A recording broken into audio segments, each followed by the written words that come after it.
Hello everyone, my name is Yash Punia. आज की video में हम क्या चाइनीज़ रिमाइंडर थ्योरम पढ़ने वाले हैं। नंबर थ्योरी की जो हम सीरीज़ कर रहे हैं उसी में हमारी नेक्स्ट वीडियो होने वाली है, जिसमें हम बहुत ही इंपॉर्टेंट एक हमारे थ्योरम होती है जिसे हम पढ़ेंगे, बहुत अच्छी तरीके से अपना डेवलपमेंट करेंगे, समझेंगे कि क्या प्रॉब्लम है।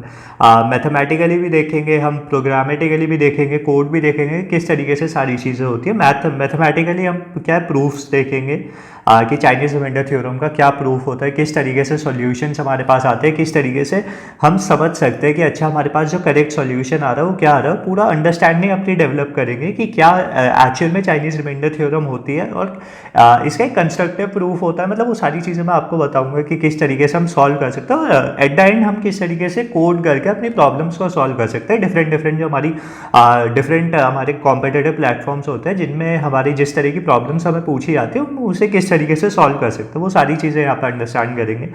And if you like new to the channel, I just want to inform कि हम नंबर थ्योरी पे अपनी यहाँ पे पूरी सीरीज़ कर रहे हैं। एंड तो अगर आपको यार पूरा नंबर थ्योरी पढ़नी है कॉम्पिटेटिव प्रोग्रामिंग के हिसाब से, आपके डीएस से या नॉर्मल आपके लीड कोड टाइप जो प्रॉब्लम्स होते हैं या आपके ओएस या इंटरव्यूज़ में जिस भी तरह के पैटर्न्स पूछे जाते हैं, जो भी चीज़ें पूछी जाती है, हम वो यहाँ पे यार सारी चीज़ें कवर कर रहे हैं। बहुत इन डेप्थ हम एनालिसिस कर रहे हैं, बहुत इन डेप्थ चीज़ों को समझ रहे हैं, बहुत फंडामेंटल लेवल्स पे समझ रहे हैं कि पूरा मैथमेटिक्स भी उनका देख रहे हैं। सिर्फ हम ऐसा नहीं कर रहे कि यार हमने सिर्फ फार्मूला देखा और बस आगे बढ़ गए। हम पूरा अपना अंडरस्टैंडिंग देख रहे हैं कि वो फार्मूला डिराइव कहाँ से आ रहा है। अगर कोई प्रॉब्लम हमारे पास आती है तो हम किस तरीके से सॉल्व कर सकते हो। बहुत अच्छी प्रॉब्लम्स भी हम यहाँ पे कवर कर रहे हैं, तो आप सीरीज एक बार चेकआउट कर सकते हो। आप देख सकते हो कि हम किस तरह की प्रॉब्लम सॉल्व कर रहे हैं।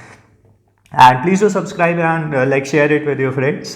बाकी यार अब देखते हैं चाइनीज रिमाइंडर थ्योरम में क्या बोलती है। चाइनीज रिमाइंडर थ्योरम क्या है, हमारे पास क्या है, सिस्टम ऑफ कॉन्करेंसेज होती है, उन्हें सॉल्व करने का एक तरीका है हमारे पास। पर थोड़ा सा क्या है, अपनी अंडरस्टैंडिंग डेवलप करते हैं कि कॉन्करेंसेज क्या है, सिस्टम ऑफ कॉन्करेंसेज क्या है, फिर उसके बाद हम यहाँ पे आएंगे थ्योरम पे। मैं थोड़ा सा आपको क्या रिवीजन करा देना चाह रहा हूँ। आई होप ये वाली चीज़ आपको ऑलरेडी पता भी होंगी, पर अगर नहीं भी पता है तो आपका एक तरह से रिवीजन हो जाएगा।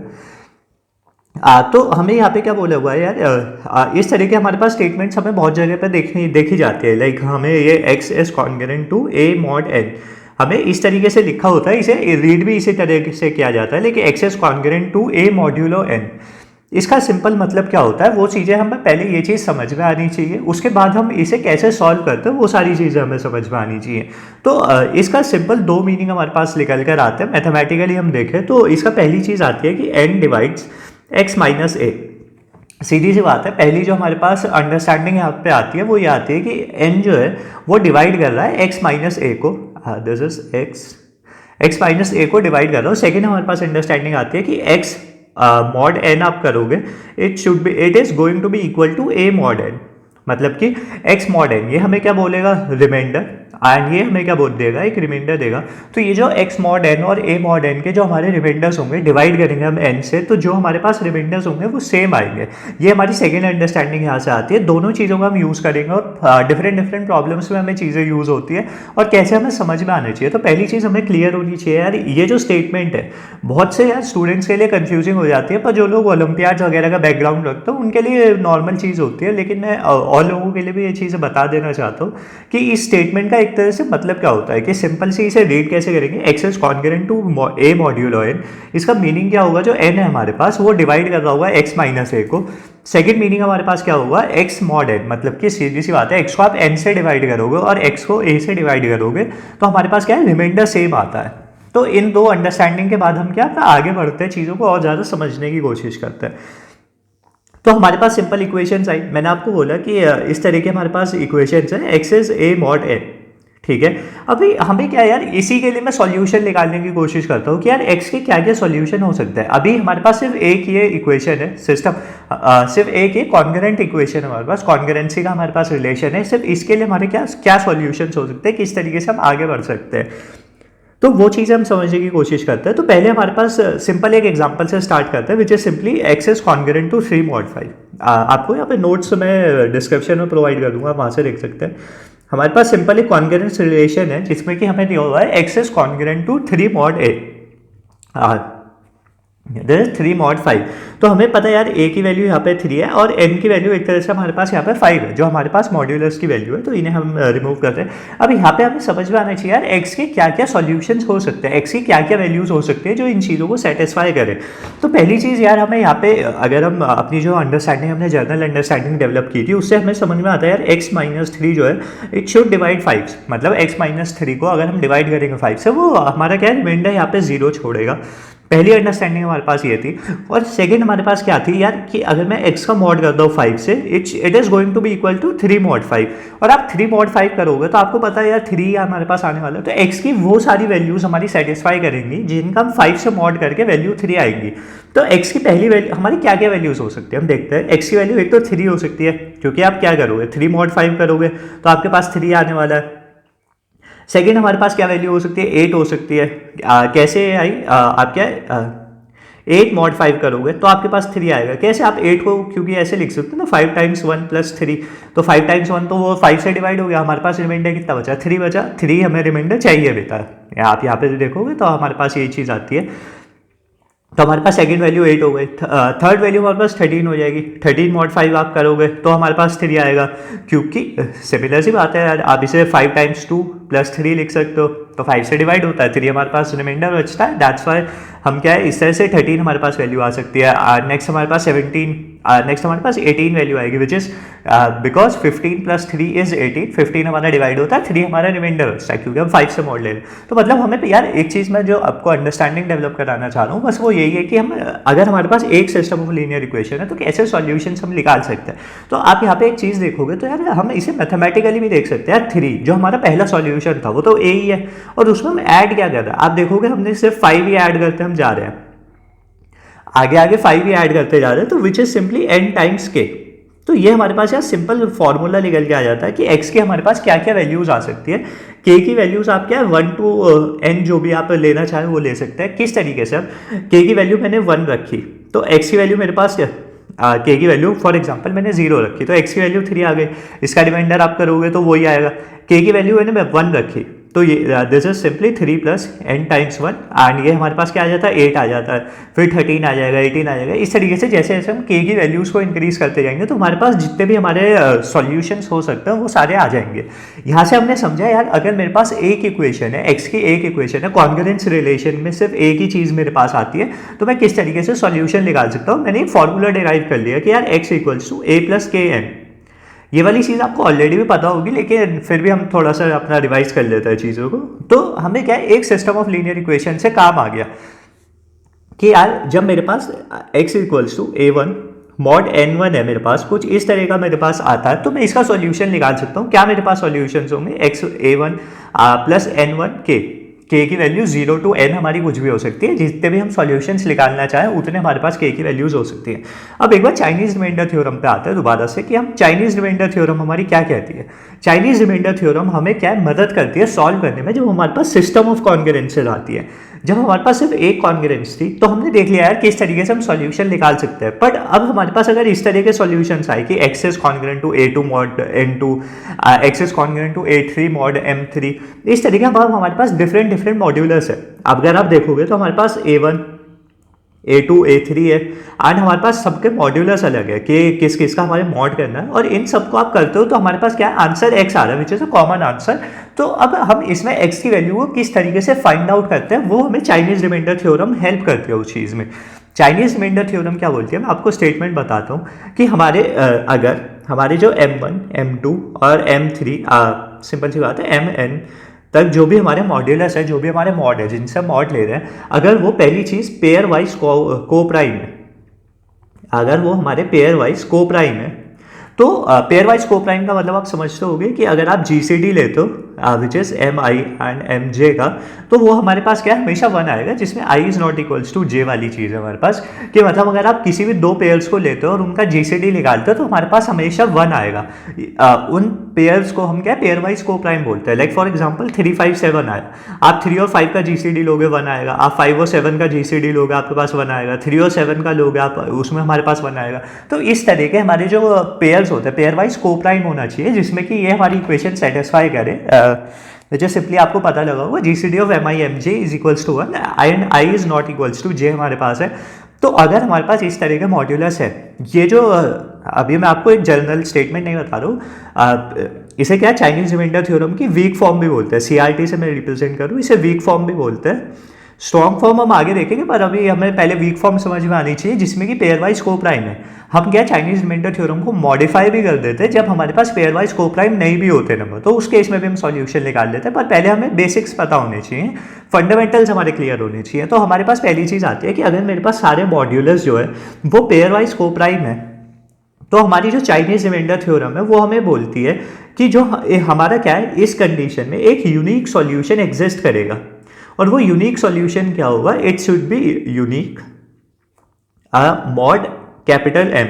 यहाँ पर कैपिटल M की वैल्यू क्या है, which is simply M1 multiply by M2 and up to and so on Mn। सीधी सी बात है, कैपिटल M हमारे पास यहाँ पर product of all the modulus, जो भी हमारे प्रोडक्ट है, let me just do this, जो भी हमारे प्रोडक्ट्स है, सारे मॉड्यूलस के हमारे प्रोडक्ट्स है, I की वैल्यू 1 to N हमारे पास जा रही है MI। तो इन सबका जब हम प्रोडक्ट लेते हैं तो उस प्रोडक्ट को हमने क्या कैपिटल M से रिप्रेजेंट किया है। तो CRT हमारी चाइनीज रिमाइंडर थ्योरम है वो हमें बोलती है कि अगर सारे मॉड्यूलस क्या है पेयर वाइज को प्राइम है, तो उस पेयर वाइज को प्राइम में एक यूनिक सॉल्यूशन एग्जिस्ट करता है, which is modulo M। Unique mod M हमारे पास एक सॉल्यूशन एग्जिस्ट करता है। वो किस तरीके, बस चाइनीज रिमाइंडर थ्योरम क्या है, हमें बस ये चीज़ कह के बात खत्म कर देती है। वो हमें क्या है ये नहीं बताती कि यार आप x को कैलकुलेट कैसे करोगे, उस सॉल्यूशन को कैलकुलेट कैसे करोगे। वो चीज़ें हम खुद समझेंगे, वो चीज़ें हम खुद डेवलप करेंगे कि कैसे हम सॉल्व करेंगे x की वैल्यू के लिए। बट अभी के लिए बस चाइनीज रिमाइंडर थ्योरम हमें ये चीज़ बताती है कि यार अगर हमारे पास इस तरह से मॉड्यूलस पेयर वाइज को प्राइम की फॉर्म में है, पेयर वाइज को प्राइम का मैंने मतलब आपको बताया GCD हमारा होता है, तो एक यूनिक सॉल्यूशन एग्जिस्ट करता है which is unique mod M। ये वाली चीज आपको क्लियर हुई होगी, यूनिक मॉड M हमारा सॉल्यूशन एग्जिस्ट करता है जिसमें M जो है वो product of all the modulus है। कैसे यहाँ पे एक यूनिक सॉल्यूशन आया, कैसे एक सॉल्यूशन एग्जिस्ट करता है। अब जो हमारे पास है चीज़ें, कुछ चीज़ें हमारे समझने की बात है कि यार why solution always exist, why solution always exist. पहला क्वेश्चन जो हमारे दिमाग में आना चाहिए वो ये होना चाहिए, अभी तो हमने बस एक थ्योरम पढ़ी, स्टेटमेंट पढ़ी कि अच्छा ये चीज़ हो रही है, कैसे होगी वो चीज़ देखेंगे। वाई अ यूनिक सॉल्यूशन, कि एक यूनिक सॉल्यूशन कहाँ से आ रहा है, एंड सीधी बात है वाई कैपिटल है, जो हम प्रोडक्ट वो ले रहे हैं। तो ये 3-4 क्वेश्चन जो है हमें कैसे हम करेंगे, how to calculate simple x, programmatically हम देखेंगे, मैथमेटिकली भी देखेंगे कैसे x की वैल्यू को कैलकुलेट करेंगे। पर ये 3-4 क्वेश्चंस जो हैं वो हर एक, जब आप थोड़ा सा वो वाला बैकग्राउंड, मतलब आप माइंडसेट रखते हो कि यार हाँ मुझे सिर्फ फॉर्मूला या मुझे सिर्फ थ्योरम नहीं पढ़नी, मुझे उसके जड़ तक जाना है कि यार वो कहाँ से रहा, बिल्कुल रूट्स तक मुझे उसके जाना है, तो थोड़ा सा आपको इन क्वेश्चंस पे ड्वेल करना चाहिए। बाकी इसमें मैं अभी आपको सब चीज़ों का प्रूफ दूंगा कि why a solution exist, why a unique solution, why capital M, and how to calculate. सारी चीज़ें हम यहाँ पे कवर करेंगे इसी वीडियो के अंदर, आपको 2-3 मिनट में ही सारी चीज़ें दिख जाएंगी। तो अब क्या है यार, इन्हीं चीज़ों को थोड़ा थोड़ा एक बार देखने की कोशिश करते हैं। अभी के लिए हमने समझा वो चाइनीज रिमाइंडर थ्योरम हमें कह रही है कि बस एक यूनिक सॉल्यूशन एग्जिस्ट करता है, वो फाइंड आउट करना हमारे ऊपर है। और x की वैल्यू क्या है, 0 to M-1 एग्जिस्ट करेगी, वो चीज़ें मुझे आपको नहीं बतानी पड़ेंगी। लाइक मॉड्यूलस की हमारी यही तो प्रॉपर्टी होती है, जो मॉड होता है हमारी वो यही तो साइक्लिक प्रॉपर्टी होल्ड करता है कि अगर मैं किसी लाइक मॉड की वैल्यू मेरी 5 है तो मेरे सॉल्यूशंस क्या होंगे, 0, 1, 2, 3, 4, इससे ज़्यादा मेरे पास सॉल्यूशंस जाएंगे नहीं, वो फिर से साइकिल रिपीट करने लगेगी, वो फिर से साइकिल रिपीट करने लगेगी। सीधी सी बात है, 5 से छोटा कोई भी नंबर होगा, 4 mod 5 करोगे आप 4 ही आएगा, आप 5 mod 5 करोगे आपके पास वैल्यू 0 आएगी, 6 mod 5 में आपके पास वैल्यू फिर से 1 आ जाएगी, 7 mod 5 में आपके पास वैल्यू फिर से 2 आ जाएगी। तो यही सारी वैल्यू क्या है, रिपीट करती रहती है। तो बस यही चाइनीज रिमाइंडर थ्योरम में भी बोला है कि यार जो भी आपकी x की वैल्यू आएगी वो 0 to M-1 के बीच में ही आएगी, और वो कॉन्करेंसी हमारी क्या है, डेवलप करेगी। तो अभी के लिए हमने समझा कि ठीक है चाइनीज रिमाइंडर थ्योरम क्या कहती है, कॉन्करेंसीज हमें क्या कहती है, और अगर मेरे पास सिंगल कॉन्करेंट इक्वेशन है तो उसका सॉल्यूशन कैसे निकाला जा सकता है। अभी हम देखते हैं पेयर वाइज, ये जो हमारी सिस्टम ऑफ कॉन्करेंसीज है, इन सिस्टम ऑफ कॉन्करेंसीज को कैसे सॉल्व किया जाता है वो चीज़ अब समझने की कोशिश करते हैं। तो मैं पहले यार आपको एक छोटा सा एग्जांपल दिखाता हूँ जिससे कि हमें क्या है बेसिक अंडरस्टैंडिंग डेवलप हो। मैथमेटिकली हम इसके बाद जाएंगे, मतलब मैथमेटिकली तो हम कर ही रहे हैं, मतलब इसे आप थोड़ा सा लॉजिकल बोल सकते हो, बाकी हम एक प्रूफ के साथ, बाकी बहुत सारे उन चीज़ों के साथ आगे देखेंगे। अभी के लिए मैंने एक सिंपल एग्जांपल लिया, it is x is congruent to 2 mod 3, x is congruent to 3 mod 5, x is congruent to 2 mod 7, और इसमें हमें एक सिस्टम को निकालना आपका एक सॉल्यूशन। यहाँ पे आप 3 5 7 देखोगे तो वो पेयर वाइज कोप्राइम नहीं है, हमारे पास जीसीडी वाली चीज़ भी आती है। तो अभी के लिए आप क्या पहली इक्वेशन को देखते हो, तो पहली इक्वेशन में मेरे पास एक्स की वैल्यू क्या है, 2+3 की आ सकती है। ठीक है, ये वाली चीज़ हमने देखी थी, which is n plus m के, एम हमारा मॉड्यूलस, ए हमारी जो हमें वैल्यू दी गई है उसके हिसाब से हमने सेकंड वाली इक्वेशन में सेम आप करोगे तो 3+5 के हमारे पास इक्वेशन बन जाती है। थर्ड वाली में x इक्वल्स टू 2+7 के, इस तरीके से हमारे पास ये तीनों इक्वेशंस बनती है। तो अभी हमने क्या करा, हमने पहली इक्वेशन बनाई, उसके हिसाब से हमारे पास क्या क्या सॉल्यूशन हो सकते थे। आपने देखा k की वैल्यू 0 हुई तो 2 आया, k की वैल्यू 1 हुई तो 5 आएगा हमारे पास, फिर 8 11 14 17 20 23, इस तरीके से हमारे क्या सारे सॉल्यूशंस आ जाते हैं कि क्या क्या x के हो सकते हैं। यहाँ पे बहुत सारे हमारे पास हो सकते हैं, इनफाइनाइट टाइम से हम जा सकते हैं, बट अभी के लिए हम सिर्फ इतना ही रखते हैं। सेकंड वाली इक्वेशन में हमने देखा सेम काम हमने क्या x इक्वल्स टू 3+5 के से हमने सॉल्यूशंस निकाले, विच इज 3 8 13 18 23, इस तरीके से आया। थर्ड वाली इक्वेशन के साथ हमने सेम काम किया, 2 9 16 23, इस तरीके से हमारे पास सॉल्यूशंस आए। तो चाइनीज रिमाइंडर थ्योरम के अकॉर्डिंग जो हम x की वैल्यू निकालते हैं, हमें एक स्मॉलेस्ट x की वैल्यू चाहिए होती है, उसके बाद हम आगे चल सकते हैं। वो सारी चीज़ें मैं आपको क्लैरिफाई करूंगा कैसे हम ज़्यादा सॉल्यूशंस निकाल सकते हैं, बट अभी हमें एक यूनिक सॉल्यूशन चाहिए जो एग्जिस्ट करेगा ही करेगा। तो आप देखो यहाँ पे 23 कॉमन है सब में, मतलब 23 की ऐसी वैल्यू है जो सबके साथ क्या सेटिस्फाई कर जाएगी। कैसे कर जाएगी आप चेक भी कर सकते हो, आप 23 mod 3 करोगे तो आपके पास क्या आंसर आएगा, 2 ही हमारा रिमाइंडर आएगा, क्योंकि 23 को आप क्या लिख सकते हो, 21 7 टाइम्स 3 + 2, तो 7 टाइम्स 3 + 2 ये हमारा रिमाइंडर हो गया। फिर 23 mod 5 आप करोगे तो हमारे पास क्या है, रिमाइंडर 3 आएगा, विच इज 10। किस तरीके से आप इसे क्या है विच इज सिंपली 5 टाइम्स 4 + 3 लिख सकते हो, तो उससे आ रहा है हमारे पास।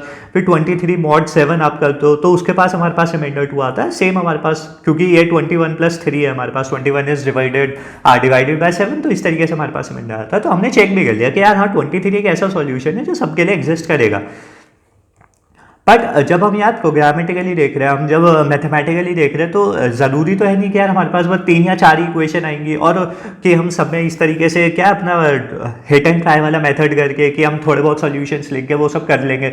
बहुत ज़्यादा टाइम कंज्यूमिंग होगा और कोड तो आप कर ही नहीं पाओगे ना इस तरीके से। बट अगर आपके पास 1-2 इक्वेशंस है तो आप हाँ इस तरीके का एनालिसिस कर सकते हो। बट जब हमारे पास कोड भी बहुत ज़्यादा, हमारे पास इक्वेशंस भी बहुत ज़्यादा है, हो सकता है यहाँ पे n की वैल्यू 10⁵ में चली जाए कि हमारे पास इतनी सारी इक्वेशंस है, उसमें हमें सॉल्यूशन निकालना पड़ जाए। तो उस चीज़ में हमें क्या एक मैथमेटिकल अप्रोच चाहिए, हमें एक फॉर्मूला डिराइव करना होगा। एक तरीके से मैं आपको और फॉर्मली बोलूँ तो हमें एक फॉर्मूला डिराइव करना होगा कि हम किस तरीके से सॉल्व कर सकते हैं। तो वो सारी चीज़ें देखते हैं। पहले यार यहाँ पे भी आप क्या एक चीज़ मैं आपको बस समझा देता हूँ। 23 क्या है, हमारे पास एक स्मॉलेस्ट यूनिक नंबर आया जिससे कि हम क्या स्मॉलेस्ट हमारे पास है integer to satisfy all the congruences. But हमारे पास और भी सॉल्यूशंस हो सकते हैं। कैसे हमारे पास और भी सॉल्यूशंस हो सकते हैं, which is simply 23 + LCM of 3 5 7 times के। ये वाली चीज़ कैसे आती है हमारे पास, सीधी सी बात है कि यार हमें पता लगा यार 23 तो एक सॉल्यूशन है ही है, और सॉल्यूशन हमारे पास क्या हो सकते हैं जो मॉड करके आए, और सॉल्यूशन हमारे पास क्या होंगे। एलसीएम ले लें आप, जो भी हमारे पास मॉड्यूलस थे उनका टाइम्स के करें। वो सिंपल सी बात यही है कि हम a times a mod n m लिखते थे, तो उसे भी तो हम ऐसे ही लिख लेते थे a + m टाइम्स के। तो ऊपर भी हमने यही वाली चीज़ की हुई है, बट यहाँ पर हमें क्या है, हम एलसीएम से मल्टीप्लाई करेंगे, क्योंकि हमें क्या उसके सारे मल्टीपल्स चाहिए उस तरीके से कि हमारे सारे सॉल्यूशंस आ सके। और इसी चीज़ को हम आगे और ज़्यादा सेटिस्फाई करके अगर आप यहाँ पे एलसीएम लोगे तो 105 हमारा आएगा टाइम्स के। और इस चीज़ को हम और कैसे लिख सकते हैं, तो हमारी x is congruent to 23 mod 105। ये हमारा क्या है, कॉन्ग्रुएंस रिलेशन आ गया। सीधी सी बात है, कॉन्ग्रुएंस इक्वेशन आप सॉल्व कर रहे हो तो जो हमारा आंसर आएगा वो भी एक कॉन्ग्रुएंस आंसर ही हमारा आता है। तो इस तरीके से हम क्या करते हैं, सॉल्यूशन को रिप्रेजेंट करते हैं कि हमारा फाइनल आंसर क्या है। ये तो सिंपली 23 mod 105 आप सॉल्व करते हो, एक्स की वैल्यू जो भी आती है सिंपली एक्स की वैल्यू 23 + 105 टाइम्स के आप करते हो, के की वैल्यूज रख के हम क्या आगे सॉल्व कर लेते हैं। तो बहुत ही सिंपल तरीके से हमने समझा, एक हमने मैं इस चीज़ से समझ लिया एक एग्जांपल को देख के कि हम एक बेसिक अंडरस्टैंडिंग से कैसे समझ सकते हैं कि अपना एक एनालिसिस डेवलप कर सकते हैं कि हम सारे सॉल्यूशंस को किस तरह निकालें, स्मॉलेस्ट किस तरीके से आ रहा है। अब क्या फॉर्मूलाज डिराइव करते हैं, मैथमेटिकली देखते हैं। तो अब क्या है, एक एक चीज़ समझने की कोशिश करते हैं। पहले देखते हैं यार, सीआरटी ने हमें बोला that it says that if all the modulo are pairwise coprime then a unique solution exist, unique solution exist which is modulo m. सीधी सी बात है, एक मतलब x की value is congruent to unique mod m, एक ये solution हमारा एग्जिस्ट करेगा ही करेगा। तो ये सॉल्यूशन क्यों एग्जिस्ट करेगा, अब इस चीज़ को प्रूव करते हैं। पहली चीज़ जो हमने पहली चीज़ देखी थी, वाई अ सॉल्यूशन एग्जिस्ट। तो हमारे पास क्या है यार, अगर हम देखें तो मेरे पास क्या है, 3-4 इक्वेशंस है। अगर मैं देखूँ इस तरीके से, सिंपल मैं बस लिख लेता हूँ, a two mod two up to n so on x is equals to a n mod m. इस तरीके से मेरे पास n number of system of linear congruences हैं जिन्हें अब हमने सॉल्व करके x की वैल्यू निकालनी है और x का एक सॉल्यूशन एग्जिस्ट करता है या नहीं करता, वो चीज़ें वेरीफाई करनी है और देखनी है। यहाँ पर मैं ऑलरेडी आपको बता देता हूँ यार, GCD of mi and mj is equals to 1, मतलब कि वो सारे पेयर वाइज कोप्राइम है, when i is not equals to j। तो ये सारे हमारे क्या पेयर वाइज कोप्राइम नंबर्स हमारे पास है, जो भी हमारे मॉड्यूलस है। तो अब क्या है यार, सॉल्यूशन एग्जिस्ट करने के लिए, मैथमेटिकली प्रूफ करने के लिए कि एक सॉल्यूशन एग्जिस्ट करता है, उसके लिए मैं क्या कुछ टर्म्स को इंट्रोड्यूस यहाँ पे कराना चाहता हूँ। तो यहाँ पे let capital M is simply m1 times m2 up to and so on mn। Capital M हम क्या है बार बार इंट्रोड्यूस कर भी चुके हैं कि कैपिटल M की वैल्यू हमारे पास क्या है, product of all the modulus. And एक यहाँ पे mi हम इंट्रोड्यूस कर रहे हैं, mi की वैल्यू यहाँ पे क्या है, which is capital M upon small i, small mi।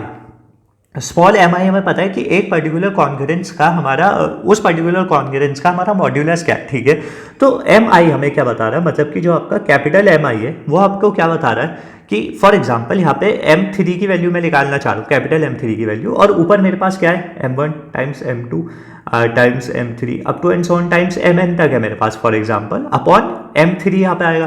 तो m3 से m3 कैंसिल होता है, तो जो हमारा mi है, कैपिटल mi है, वो हमारे क्या रिप्रेजेंट करता है, product of all the numbers accept the that particular modulus. तो हमारे पास क्या आ जाता है, product of all the numbers accept the m3 वाला मल्टीपल, मतलब कि जो हमारे सारे मल्टीपल्स हैं उसमें m3 वाले को छोड़ो और जो भी हमारे बचे हुए नंबर्स हैं उन सबका प्रोडक्ट हमारा क्या है, कैपिटल mi से हमें क्या रिप्रेजेंट किया गया है।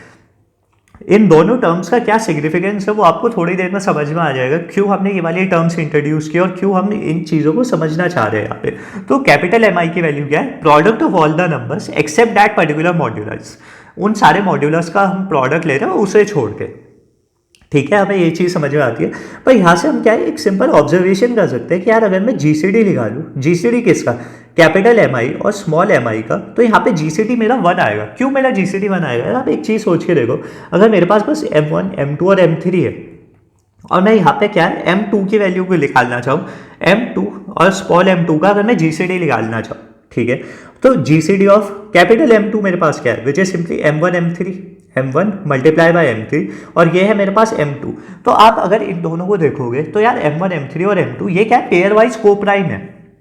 अगर यहाँ पे m2 होता तो m2 से m2 कैंसिल होकर GCD हमारा 0 हो जाता, पर हमने यहाँ पे क्या है m2 को रिमूव कर दिया, तो हमारा इन दोनों, क्योंकि ये पेयर वाइज कोप्राइम है, तो इनका GCD हमेशा क्या है 1 आएगा। आई होप ये वाली चीज़ आपको क्लियर हुई होगी कि कैसे कैपिटल mi और स्मॉल mi का जो GCD होता है वो हमारा क्या है 1 आ जाता है, ठीक है। अभी इससे हम आगे चलते हैं, अगर इससे आगे चलते हैं तो मैंने आपको क्या है, बेजोइट्स आइडेंटिटी मैंने आपको बताई हुई है। बेजोइट्स आइडेंटिटी की मेथड से हम किसी भी जो हमारा GCD इक्वेशन होती है उसे क्या हम linear combination of x and y में हम लिख सकते हैं। किस तरीके से हम क्या है, linear combination of x and y में लिख सकते हैं किसी भी GCD को। तो हम जो ये ऊपर वाली हमारी इक्वेशन थी GCD ऑफ mi xi से बेजोइट्स आइडेंटिटी का यूज करके एक्सटेंडेड यूक्लिडियन एल्गोरिथम की मदद से हम इसे क्या लिख सकते हैं, mi xi plus small mi yi is equals to 1। यहाँ पे मैंने क्या है, दो वेरिएबल्स लिए बस, xi yi आई का हम बस इसीलिए यूज़ कर रहे हैं क्योंकि आपको आगे जाके समझ में आ जाएगा, मतलब कि हम बस ट्रैक कर पाए चीज़ों को इजीली। ये हमने दो वेरिएबल्स इंट्रोड्यूस किए, हमारे पास ये GCD की इक्वेशन थी। बेजोइट्स आइडेंटिटी के अकॉर्डिंग हमें पता होता है यार, किसी भी GCD की इक्वेशन को हम linear combination of x and y में हम लिख सकते हैं, कि linear combination of x and y में हम लिख सकते हैं। तो हमने एक linear combination of x and y में लिखा, यहाँ पर हमारा क्या है, GCD of mi small I आता है, अगर आप तो थोड़ा सा और फॉर्मली देखना चाहो, बट उसकी वैल्यू तो 1 ही है, तो हमने यहाँ पे सिंपली 1 लिख दिया है। आपको ये वाली चीज़ क्लियर हुई होगी कि हमने किस तरीके से सिंपली बेजोइट्स आइडेंटिटी की मदद से इस चीज़ को लिखा। अब इसके बाद हम क्या करते हैं इसे हम जो हमारी वाली इक्वेशन है इसे हम रिड्यूस करते हैं, रिड्यूस बाय मॉड एम आई, क्योंकि अब हम क्या है सॉल्यूशन बनाना चाहते हैं। सॉल्यूशन हमारे किस तरीके से है, अगर आप ध्यान से देखोगे तो हमारे x congruent to a i mod m i, इस तरीके हमारे सॉल्यूशन है। तो हम एक तरह से ये वाली साइड बनाना चाह रहे हैं, किस तरीके से हम बना लें। तो अगर हम रिड्यूस करते हैं इस पूरी इक्वेशन को एम आई से, तो हमारे पास इक्वेशन आ जाती है simply m i x i is congruent to 1 mod m i. इस तरीके हमारी क्या एक इक्वेशन आ गई। कैसे ये वाली इक्वेशन आ गई, रिड्यूस करके। यार थोड़ा सा मैं आपको और अंडरस्टैंड कराने की कोशिश करता हूँ, बाकी आपको पता तो लग ही गया होगा। अगर आप इस पूरी इक्वेशन में मॉड एम आई लेते हो, फॉर एग्जांपल आपके पास एम आई एक्स आई है, आप इसमें मॉड एम आई करोगे तो इसकी इक्वेशन क्या है हमारे पास 1 ही आएगी, क्योंकि आप देखो कैपिटल एम आई और स्मॉल एम आई का अगर आप जीसीडी लेते हो या डिवाइड करते हो तो हमारे पास रिमाइंडर 1 ही आने वाला है। तो हमारे पास इस तरीके से यहाँ पे चीज़ें 1 हो गई। प्लस हमारे पास थी एम आई वाई आई, इसका आप मॉड करते हो एम आई से, तो एम आई से एम आई कैंसिल होता है, जीसीडी हमारे उसके बाद मतलब क्या ये पूरी तरह से कंप्लीटली डिवाइड हो जाएगा, हमारे पास वैल्यू 0 आती है। एंड कॉन्ग्रुएंसी में हमारे पास इधर चल रहा है 1 मॉड एम आई, जो कि हमारा एज इट इज चल रहा है। तो ये चीज़ हमारी पूरी कैंसिल आउट हो जाती है, ये हमारा एज इट इज होता है, और इसे हम इक्वल्स टू का साइन रिमूव करके इस चीज़ों को रिमूव करके आगे चल जाते हैं। मतलब वही टाइनी एल्जेब्रा वाली चीज़ है हमारी। आई होप आपको ये चीज़ें ऑलरेडी आती होंगी, नहीं भी आती होंगी तो मैंने आपको क्या है समझा दी ये वाली चीज़। तो हमारे पास ये क्या है रिड्यूस करके इस तरीके की इक्वेशन आ गई कि m i x i is congruent to 1 mod m i. यही वाला स्टेप थोड़ा सा यार कंफ्यूजिंग होता है। आई होप मैं आपको क्या है मैं एल्जेब्रिकली भी समझा पाया हूँ। सीधी सी बात यही है, तो आप मॉड एम आई करते हो एम आई वाई आई से, क्योंकि यही लगता है यार एम आई वाई आई हमारा जो था ये कहाँ चला गया एकदम से रिड्यूस करने के बाद। तो सीधी बात है आप इसका मॉड लेते हो एम आई वाई आई से, तो मॉड हमारा क्या आता है रिमाइंडर आता है, और आप एम आई को सीधी बात है 1 मॉड 1 करते हो तो यार 0 ही वैल्यू आएगी, वो पूरी तरह से डिवाइड कर रहा। तो वहाँ से हमारे पास क्या वैल्यू 0 आ गई, एंड ये वाली चीज़ हमारी रिमूव हो गई और ये हमारे क्या है नया कॉन्ग्रुएंस रिलेशन बन गया। तो आपको यार देखने में लग रहा होगा हमें क्या बनाना था, x is equals to a i mod m i, हमें ये बनाना था। तो हमारे पास ये वाली चीज़ बनी गई है, इस तरफ ए है, तो हम यहाँ पे क्या करते हैं simply multiply by A I on both sides. ये वाले जो यार नोट्स हैं आप खुद भी बना सकते हो, बाकी मैं क्या पीडीएफ में आपको दे दूंगा, इधर सब कुछ मैंने लिखा हुआ है। आप अगर मेरे नोट्स रेफर करना चाहो वहाँ से कर सकते हो, वरना मैं तो प्रेफर यही करूँगा कि यार आप खुद के ही बनाना। हम क्या करेंगे दोनों तरफ अब ए आई से मल्टीप्लाई कर देंगे, तो हमारे पास आ गया m i a i multiply by x i is congruent to a i mod m i. तो अब यहाँ पे क्या है सारी चीज़ें अब आपको क्लियर हो गई होगी कि यार मुझे x इज कॉन्ग्रुएंट टू ये वाली चीज़ें बनानी थी। ये मेरा क्या है राइट हैंड साइड मेरी डेवलप हो गई, तो ये लेफ्ट हैंड साइड एक तरह से मेरी x की वैल्यू हो गई। बट ये क्या है अभी ai के लिए सिर्फ एक सिस्टम ऑफ लीनियर कॉन्ग्रुएंस के लिए हमारे पास सॉल्यूशन आता है। तो हम यहाँ पे क्या बोलते हैं, हम सेट करते हैं कैपिटल x को विच is simply m1 a1 x1 plus m2 a2 x2। ये जो कैपिटल m है वो स्मॉल m है यार, इसमें ध्यान जरूर रखिएगा, plus up to and so on capital m a n और x n। यहाँ पे आप थोड़ा सा ये भी सोच सकते हो यार x की वैल्यू हम कहाँ से लेके आएंगे, तो वो भी मैं आपको बताऊंगा कि x की वैल्यू हम कैसे कैलकुलेट करेंगे।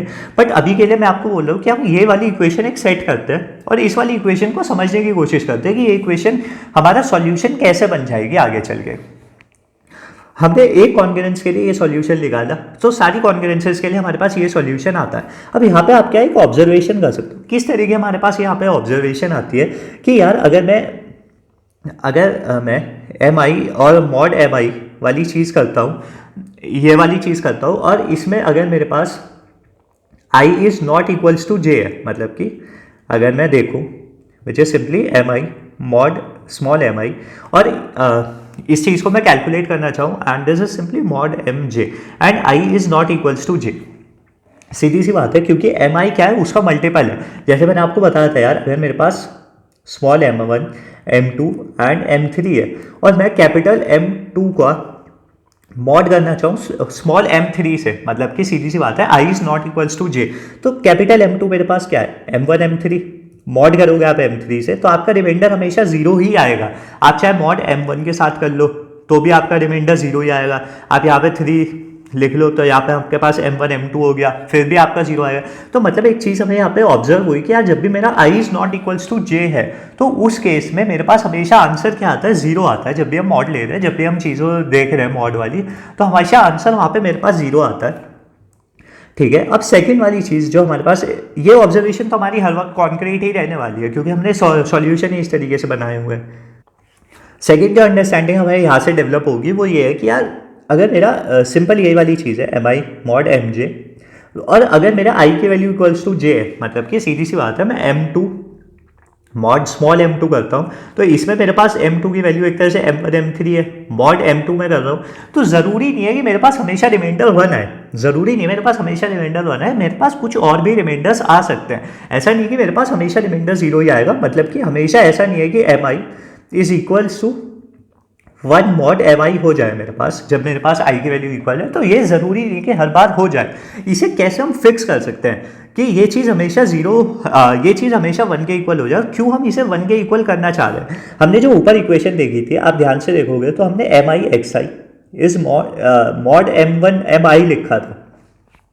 अब हमें क्या चाहिए था यार, यहाँ पे ए आई आ जाए, बट यहाँ पे ए आई आने के लिए पहले यहाँ पे वन हमें कंफर्म कर लेना होगा कि यार यहाँ पे वन ही हमेशा रहेगा। तो यहाँ पर हम क्या है मॉड्यूलर इन्वर्स को इंट्रोड्यूस करते हैं। मॉड्यूलर इन्वर्स हमारा क्या बोलता है, inverse of i is congruent to m inverse mod m i small m i. इस तरीके से हमारा क्या है इन्वर्स हमें बताता है। इस चीज़ को आप और फर्दर एनालाइज करते हो तो आपके पास सिंपली समझ में आता है कि यार एम आई और inverse of m i times inverse of i is congruent to one mod m i. ये मेरे पास चीज़ हमेशा क्या वेरीफाई होती है, ये इन्वर्स की प्रॉपर्टी होती है। आप इन्वर्स को इन्वर्स के साथ मल्टीप्लाई करते हो मॉड करते हो तो हमेशा हमारे पास वन ही आएगा। मॉड्यूलर इन्वर्स आई होप यार आपको पता होगा, हम इस वीडियो में कवर नहीं करेंगे मॉड्यूलर इन्वर्स। मैं बस ये अज्यूम कर रहा हूँ कि आपको आइडिया होगा कि मॉड्यूलर इन्वर्स हमारा क्या होता है, इन्वर्स फंक्शन हमारे किस तरीके होता है। अगर आप वो बोलोगे तो यार मैं इसके लिए भी अलग से वीडियो बना दूंगा, बट अभी के लिए हम क्या चाइनीज रिमाइंडर थ्योरम पे अपना क्या पूरा फोकस रखेंगे। अभी के लिए हम बस ये अज्यूम कर रहे हैं कि आपको मॉड्यूलर इन्वर्स आता होगा। उस मॉड्यूलर इन्वर्स से हमें ये चीज़ क्लियर हुई। अगर आप देखोगे, आप बस एक बार कंपेयर करो, हमारे पास ये इक्वेशन थी तो यहाँ से बस आप कंपेयर करके एक्स आई की वैल्यू क्या है आपने निकाल ली कि मेरे इन्वर्स ऑफ आई मेरी एक्स आई की वैल्यू, तो मैं बस मॉड्यूलर इन्वर्स लेता हूँ एम का, कैपिटल एम ऑफ आई का, तो वो क्या है मेरी एक्स आई की वैल्यू हो गई। तो वहाँ से हमारे क्या पूरा सॉल्यूशन हमारे पास आ जाता है। तो हमने जो एक्स की वैल्यू सेट की हुई थी x1 x2 x3 इस तरीके से, तो ये हमारे पास क्या है इन्वर्स ऑफ आई हो गई, इन्वर्स ऑफ m1 जो हमारा था। तो हम क्या है जब भी हम अब सॉल्यूशन सॉल्व करना होगा तो हम क्या करेंगे, कैपिटल M1 की वैल्यू कैलकुलेट करेंगे। A1 हमारे पास है, x1 हमारे पास क्या हो गया इन्वर्स हो गया, तो हमारे पास क्या है इन्वर्स कैलकुलेट करना है और ये क्या समीशन करके पूरा हमारे पास सॉल्यूशन आ जाएगा। बट अभी भी हमें ये क्लियर नहीं हुआ है कि सॉल्यूशन एग्जिस्ट किस तरीके से ये वाला सॉल्यूशन हमारा एग्जिस्ट करेगा। तो बस आप क्या है आर्बिट्रेरी आप देख सकते हो। आर्बिट्रेरी हम कैसे देख सकते हैं, जो हमारा फिक्स है कि हमारी j की वैल्यू क्या है 1 to k में हमारी जा रही है, 1 to n हमारे पास क्या है j की सारी वैल्यूज हमारे पास जा रही है। और उस हिसाब से हमने x की वैल्यू क्या लिखी थी m j a j and simply x j mod small m j. तो इस हिसाब से जब हमने मॉड्यूलर इन्वर्स इंट्रोड्यूस किया, हमने सारी चीज़ों को इंट्रोड्यूस किया, तो ये x की वैल्यू हमारे पास क्या गई सिंपली ए जे मॉड एम जे। तो यहाँ से हम क्या ये प्रूफ कर पाए अभी के लिए, क्योंकि एम जे और ए जे तो हमारा वन ही हो जाने वाला है। इसके हिसाब से हम क्या है ये चीज़ यहाँ पे हम प्रूफ करते हैं कि एक सॉल्यूशन हमेशा एग्जिस्ट करेगा और वो सॉल्यूशन हमारा क्या होगा, which is simply going to be summation of i is equals to 1 to n and simply m i a i and inverse of i. इसका आप पॉड करोगे कैपिटल एम के साथ, क्योंकि हम उससे ज़्यादा वैल्यू नहीं ले जाना चाहते। तो ये हमारे क्या फाइनल सॉल्यूशन आ जाता है कि कैसे चाइनीज रिमाइंडर थ्योरम की मदद से इस चीज़ को सॉल्व कर पाए, इस चीज़ को क्या सॉल्यूशन लेके आ पाए, एक्स की वैल्यू को कैलकुलेट कर पाए। आई होप यार आपको सारी चीज़ें समझ में आई होंगी। मैं हल्का से एक बार आपको रिवाइज करा देता हूँ। हमने सारी इक्वेशंस को देखा, मैं आपको क्या नोट्स पे दिखा देता हूँ जिससे कि आपको उस चीज़ में भी इजी रहे। हमने सारी इक्वेशंस को देखा, हमने m की वैल्यू को इंट्रोड्यूस किया, m i की वैल्यू को इंट्रोड्यूस किया, हमने नोट किया यार जीसीडी इन दोनों का बनाने वाला है। तो हमने क्या बेजोइट्स आइडेंटिटी से ये वाली अपनी इक्वेशन लिखी। उसके बाद जब रिड्यूस किया हमने इक्वेशन को तो हमारे पास ये नई इक्वेशन आ जाती है। रिड्यूस करके कैसे आ जाती है वो भी चीज़ मैंने आपको बताई। फिर हम मल्टीप्लाई करते हैं ए आई को बोथ साइड्स, एंड सेट किया हमने एक्स की वैल्यू को, फिर हमने ऑब्जर्व किया यार एम आई की जीरो देगा हमें जब भी आई की value is not equals to j, और जब वो इक्वल है तो ज़रूरी नहीं हमारे पास हमेशा जीरो आए और ज़रूरी नहीं कि हमारे पास वन आए, तो जीसीडी हमारे पास इसके लिए वन है, तो हम फिक्स करते हैं मॉड्यूलर इन्वर्स से। मॉड्यूलर इन्वर्स की मैंने आपको स्टेटमेंट बताई, इसका मतलब क्या होता है वो सारी चीज़ें हमने क्लियर की, तो देयरफॉर एक्स आई की वैल्यू हमारे पास आ जाती है मॉड्यूलर इन्वर्स ऑफ एम आई। तब हम ये वाली चीज़ कह पाए कि अब हाँ ठीक है, और इस तरीके से हम प्रूव कर पाए कि हाँ यार एक सॉल्यूशन एग्जिस्ट करता है हमारे पास। तो आई होप आपको समझ में आया होगा ये वाली सारी चीज़ें। हम इरेज करते हैं, सेकंड चीज़ पे हम जाते हैं। हमने क्या क्या देख लिया, हमने देख लिया कि why are solution exist and simply how to calculate x. हमने दोनों चीज़ें देख ली कि एक सॉल्यूशन एग्जिस्ट करता है और वो क्या है, वो भी चीज़ हमने देख ली कि किस तरह की हमारी चीज़ें। थर्ड हमारे पास क्वेश्चन क्या था यार, यूनिक सॉल्यूशन कैसे आ रहा है, और फोर्थ हमारे पास चीज़ थी कि कैपिटल एम कहाँ से हमारे पास आ रहा है, तो वो दोनों चीज़ें अब यहाँ पर हम क्लैरिफाई कर लेंगे। तो हमने क्या यार, हमने देखा कि यार यूनिक सॉल्यूशन वाली चीज़ है, तो हम इसका प्रूफ देखते हैं, इस चीज़ को हम कैसे प्रूफ कर सकते हैं। तो हमारे पास पहली जो हमारे पास है कि x इज अ सॉल्यूशन, पहली चीज़ हमने ये चीज़ मानी हुई है कि यार x मेरा सॉल्यूशन है, तो उसके हिसाब से मेरे पास इक्वेशंस आती है a1 mod m1 and x is congruent to a2 mod m2 and up to and so on x is congruent to an mod mn। इस तरीके से मेरे पास सारी इक्वेशंस आती है जब x इज अ सॉल्यूशन। तो क्योंकि अब हम क्या यूनिक वाला प्रूफ करते हैं, तो assume that y is also a solution, कि एक इस सिस्टम ऑफ कॉन्ग्रुएंसेस का सॉल्यूशन एक y भी है हमारे पास। तो अब जब y भी हमारे पास एक सॉल्यूशन है, तो आप y के लिए भी सारी कॉन्ग्रुएंसेस इस तरीके से लिख दोगे, a1 mod m1 y is congruent to a2, this is congruent to a2 mod m2। यार थोड़ा सा बस यही वाली चीज़ होती है कि यार हमें कंफ्यूजिंग लगता है, हम कॉन्ग्रुएंस वाली इक्वेशन इस तरीके से लिखते चले जाते हैं, क्योंकि काफ़ी बार यार मतलब हम जब लोग चीज़ें पढ़ते हैं तो काफ़ी बार ये क्योंकि इतनी फेमिलियर नहीं होती इक्वेशंस, तो बस यार ये मेरी कोशिश है कि आप इसमें फेमिलियर रहो, तो चाइनीज रिमाइंडर थ्योरम और नंबर थ्योरी काफ़ी इजी हमारे लिए हो जाती है जब हमें मॉड्यूलर वाली चीज़ें और ये इस तरीके की कॉन्ग्रुएंस इक्वेशंस को बहुत अच्छी तरीके से बाय हार्ट समझ जाते हैं। एंड मेरी पूरी कोशिश यही है इस पूरी सीरीज़ में कि आपको ये चीज़ें बहुत अच्छी तरीके से क्लियर हो पाए। तो हमने यार देखा कि x इज अ सॉल्यूशन, हमने अज्यूम किया है y भी एक सॉल्यूशन है, क्योंकि यूनिक सॉल्यूशन हमें प्रूव करना है। तो हम एक काम करते हैं यार, आप फर्स्ट इक्वेशन को लो और इसे लो और सब्ट्रैक्ट कर दो, मतलब कि आप इस पूरे ग्रुप को लो, आप इस पूरे ग्रुप को लो और इन दोनों ग्रुप को क्या है सब्ट्रैक्ट कर दो। थोड़ा सा आइडिया अजीब सा है बट चीज़ें काम करेंगे, आप खुद समझ जाओगे। मैं कह रहा हूँ जो हमारे x वाले सॉल्यूशन है y वाले को इन्हें एक बार सब्ट्रैक्ट कर दो। सब्ट्रैक्ट करने के बाद हमारे पास क्या बनता है, which is simply x minus y is equals to a1 minus a1 and mod m1। इस तरीके से हमारे पास आएगा, a1 माइनस a1 आप करोगे तो जीरो बन जाएगा। फिर हमारे पास x माइनस वाई a2 के लिए हम बोल रहे हैं, तो उसमें भी हमारे पास क्या है, simply 0 mod m1 and this is simply mod m2। तो हमारे पास सारी इक्वेशंस क्या हो जाती है, x minus y is congruent to 0 mod mn। इस तरीके से हमारे पास क्या है, नई सिस्टम ऑफ लीनियर कॉन्ग्रुएंसेस आ गई x माइनस वाई के टर्म्स में। अब हमने क्या है ऑब्जर्वेशन देखी थी, जो हमारी अंडरस्टैंडिंग थी कॉन्ग्रुएंस वाली, इस चीज़ से हमें क्या क्लियर होता है, which is simply x minus y divides m1, x minus y divides m2 and up to and so x minus y divides mn।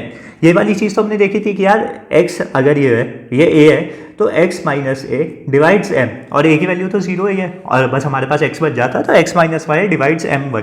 इस तरीके से हमारे पास चीज़ आती है। आप इस चीज़ को थोड़ा सा फर्दर एनालाइज करते हो तो हमारे पास क्या आ जाता है, x minus y divides LCM of m1 m2 up to and so on mn।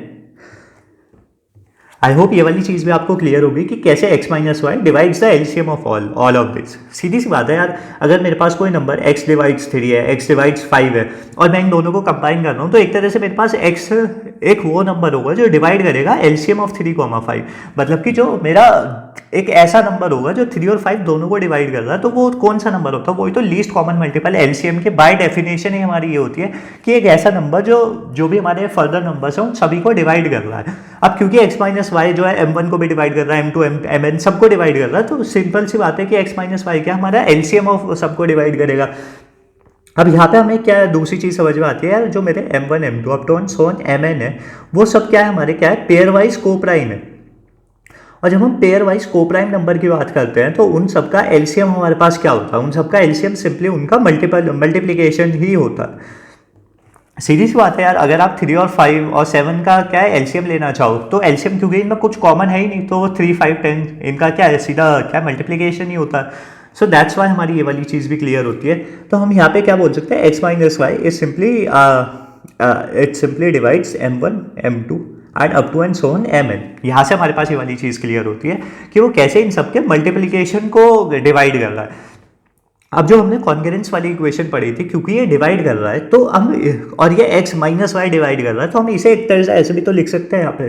तो यहाँ पे हम कैसे इसे भी लिख सकते हैं, simply x is concurrent to y mod m1 m2, या this is simply multiplication mn। ये वाली चीज़ आपको क्लियर हुई होगी कैसे हम ऊपर जाते थे कि divide x minus y simply divides this, तो x को हम इस तरीके से कॉन्करेंसी में लिख सकते हैं। और सिंपली इसे हम कैसे लिख सकते हैं, x is concurrent to y mod capital M। Just simply that's how we write it, mod capital M। और ये तो यार हमारी पूरी सिचुएशन थी। यहाँ से हम क्या बोल सकते हैं, अगर आप इसमें x की वैल्यू को निकालना चाहो तो वो क्या होगा, y plus capital M times के, और इस तरीके से हम सारे सॉल्यूशंस को निकाल सकते हैं। तो यहाँ से हमारे पास क्या चीज़ क्लियर होती है कि x और y जो है वो एक इक्विवेलेंस क्लास में एग्जिस्ट करते हैं। इक्विवेलेंस क्लास में एग्जिस्ट करने का सीधा सा मतलब क्या है यार, अगर फॉर एग्जाम्पल मेरे पास x इज मॉड 3 मॉड 5, हमने वो चीज़ लिखी थी, यहाँ पे y की वैल्यू फॉर एग्जाम्पल 3 है, तो y की वैल्यू 3 तो मेरे पास है ही है। x की वैल्यू क्या हो सकती है, 3 हो सकती है, 8 हो सकती है, 13 हो सकती है, 18 हो सकती है, तो कुछ भी हो सकती है।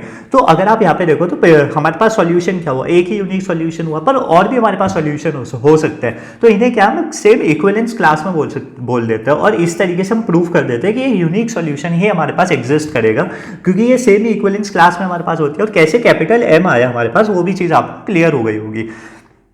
एंड आई होप यार यही इसका प्रूफ था, और लाइक आपको यार यूट्यूब पे नहीं मिलेगा इस तरह का प्रूफ, लाइक इतने मैंने डिटेल में आपको सारी चीज़ें बताई। और इसके बाद यार चाइनीज रिमाइंडर थ्योरम आपके लिए बच्चों का खेल है, कोड करना है, कोड करने के लिए सिंपल बात है। फाइनल सॉल्यूशन आपको मैंने ये वाली चीज़ बताई दी थी, x equals to summation of i is equals to 1 to n, हम जाते हैं ai mi inverse of i हम मल्टीप्लाई करते हैं, मॉड m कर देते हैं, हम उस तरीके से हम क्या सिंपली कैलकुलेट कर लेते हैं और अपनी x की वैल्यू को फाइंड आउट कर देते हैं।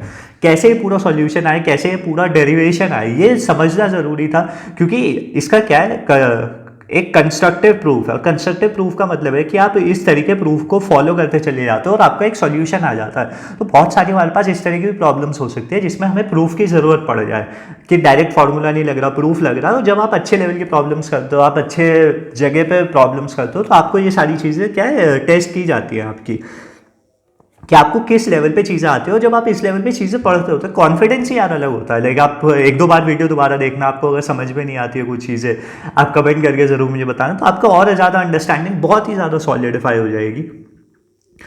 ये एक सिंपल एग्जांपल है यार, मैं अभी आपके लिए कवर नहीं कर रहा हूँ, वीडियो ज़्यादा लंबी हो जाएगी। आप क्या है नोट्स पे से इसे रीड कर सकते हो, वीडियो पॉज करके रीड कर सकते हो, और किस तरीके से हमारे पास क्या है सारी इक्वेशंस बन रही है। मतलब कि यार हम जब कोड फोर्सेस वगैरह पर प्रॉब्लम्स करेंगे तो हमारे पास प्रॉब्लम स्टेटमेंट ऐसे आएंगे, हमारे पास ऐसी इक्वेशंस तो आने वाली नहीं है, तो हम कैसे वो इक्वेशंस डेवलप करेंगे। आप वीडियो पॉज करके देख सकते हो, आप खुद से ट्राई कर सकते हो, और ये इक्वेशंस बनाने के ट्राई कर सकते हो। उसके बाद सॉल्व करने का आपके ऊपर है कि आप कैसे ट्राई करोगे।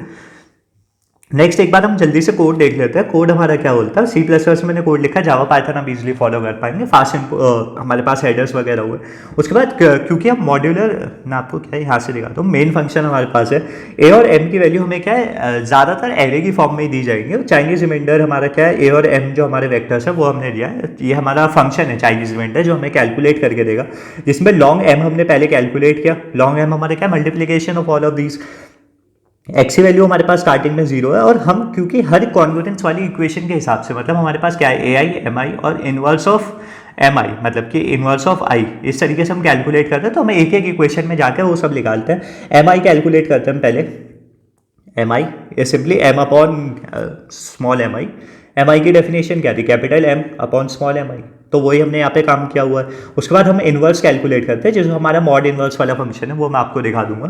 एंड उसके बाद बस एक्स की वैल्यू हमने कैलकुलेट की, एक्स क्योंकि हम समीशन कर रहे हैं तो x plus a i times m i mod m inverse of, मतलब हम बार बार मॉड एम कर रहे हो, मॉड्यूलर की हमारी प्रॉपर्टी होती है जिससे कि सारी चीज़ें क्या स्टेबल रहें और इंश्योर करते हैं नेगेटिव ना जाए हमारी वैल्यू। तो हमने इसलिए x plus m modular m किया हुआ है लास्ट में। मॉड इनवर्स वाले फंक्शन में यहाँ पे डिस्कस नहीं करूंगा, मैं आपको कोड दिखा देता हूँ। एक्सटेंडेड यूक्लिडियन एल्गोरिथम की मदद से हम क्या कैलकुलेट कर लेते हैं मॉड्यूलर इनवर्स को। कैसे कैलकुलेट करते हैं यार, उस चीज़ में बहुत लंबा हमारा चले जाता है, फर्मेट्स लिटिल थ्योरम वगैरह वो सारी चीज़ें आती है। अगर आपको चाहिए तो मैं वो कवर करा दूंगा, इतना डिफिकल्ट भी नहीं है, बट हाँ हमें पता होनी चाहिए अगर। सो बस वही वाली चीज़ है, अभी के लिए आप देख सकते हैं बस ऐसी। तो मॉड इनवर्स हमारा आता है एक्स और वाई की, हम सिंपल सी बात है यार, हम सिंपल हमारा फंक्शन है, एक्सटेंडेड जीसीडी की मदद से हम कैलकुलेट करते हैं, इसलिए टाइम कॉम्प्लेक्सिटी में हमारी काफ़ी कमी रहती है। सो आई होप यार आपको ये सारी चीज़ें समझ में आई होंगी, कोड भी समझ में आ रहा होगा, टाइम कॉम्प्लेक्सिटी आपको समझ में आ गई होगी कि ये कैसे एन लॉग एम एक्स हमारी आ जाती है। एन हमारी क्यों है, क्योंकि हम सारी सिस्टम ऑफ लीनियर इक्वेशंस पे एक एक बार जा रहे हैं, और लॉग एम एक्स हमारा क्या है, एक्सटेंडेड जीसीडी से हमारी चीज़ आती है। एक्सटेंडेड जीसीडी क्योंकि मॉड्यूलर इनवर्स हम कैलकुलेट कर रहे हैं, और उसे मॉड्यूलर इनवर्स को कैलकुलेट करने में हमारी time complexity log of m हमारी जाएगी, जो भी हमारा जिस भी चीज़ का हम मॉड्यूलर इनवर्स निकालना चाह रहे हो। तो इस तरीके से हमारी टाइम कॉम्प्लेक्सिटी एक तरह से आप एन लॉग एम हमारी क्या टाइम कॉम्प्लेक्सिटी हो जाती है, जो कि काफ़ी एक एफिशिएंट हमारी एल्गोरिथम है। और चाइनीज रिमाइंडर थ्योरम में हम क्या सॉल्व कर सकते हैं अपनी चाइनीज रिमाइंडर थ्योरम को। नेक्स्ट चीज़ हमने क्या यार, ये जो हमने अभी के लिए चाइनीज रिमाइंडर थ्योरम अपनी पढ़ी, सीआरटी पढ़ी, वो पेयर वाइज कोप्राइम नंबर्स के लिए पढ़ी, जिसमें कि हमारे पास पेयर वाइज कोप्राइम मॉड्यूलस है। अगर हमारे पास पेयर वाइज कोप्राइम मॉड्यूलस नहीं होते, उसे क्या हम जर्नलाइज फॉर्म बोलते हैं, जर्नलाइज्ड सीआरटी, या फिर हम स्ट्रॉन्ग फॉर्म भी बोल देते हैं। उसे हम क्या कवर कर लेंगे आगे आने वाली वीडियोस में। अभी के लिए हमारा बेसिक्स क्लियर होना चाहिए, वो तो बस इसके ऊपर बिल्डअप है थोड़ा बहुत। बट अगर हमें यही चीज़ें पूरी अच्छी तरह से क्लियर नहीं होंगी तो वो आगे पढ़ना मुश्किल हो जाता है। सो आई होप यार, मैं पूरी कोशिश किया कि आपको मैं इसे बहुत ही सिंपल तरीके से बता पाऊँ, मैथमेटिकली प्रूफ्स के साथ मैंने सारी चीज़ें आपको कवर की कि आपको कोई भी डाउट नहीं रह जाएगा चाइनीज रिमाइंडर थ्योरम में। क्योंकि मुझे पता है यार, इसके रिसोर्सेज मिलने काफ़ी मुश्किल होते हैं, इस तरह की चीज़ें मिलनी काफ़ी मुश्किल होती है। एंड लाइक अगर आप यार वीडियो पे अभी तक रुको तो thanks a lot for watching, and like please आप वीडियो को लाइक कीजिएगा। आप प्लीज़ कमेंट करके ज़रूर बताइएगा आपको कैसा लग रहा है, आपको चीज़ें समझ में आ रही है, आपको चैनल अच्छा लग रहा है, आपको नंबर थ्योरी वाली प्लेलिस्ट कैसी लग रही है, प्लीज़ आप बताइएगा। आपको कोई डाउट्स वगैरह हो आप वो बताइएगा, and please do share it with your friends, it really means a lot to me. And please do subscribe to the channel, क्योंकि यार इस तरह का कंटेंट आपको काफ़ी मुश्किल होता है मिलना, इतना इजीली एक्सेस होना। एंड तो प्लीज़ यार आप शेयर कीजिए, किया कीजिए, and please do subscribe to the channel. And that's it for this video, and have a nice day, see you in the next video.